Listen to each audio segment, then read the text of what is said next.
দিতে চাই। মসজিদের পাশে এক হিন্দুর বাড়ি। ইমাম সাহেব বলেন রুকুই থেকে যখন দাঁড়ায় তখন সামি আল্লাহু লিমান হামিদা বলে, কি বলে না? কি বলে না? ইমাম সাহেব প্রতি নামাজেই রুকুই থেকে যখন দাঁড়ায় বলে সামি আল্লাহু লিমান হামিদা। মসজিদের পাশে হিন্দুর বাড়ি, সেই একজন 40-50 বছর নামাজি, একজন মুরব্বী, 80 বছরের মুরব্বী, 40 বছর ধরে নামাজ পড়ে।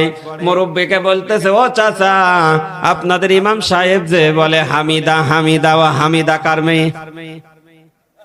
চাচা বলতেছে, বাবা আমি 40 বছর নামাজ পড়ি, হামিদা কার মেয়ে আমি জানি না।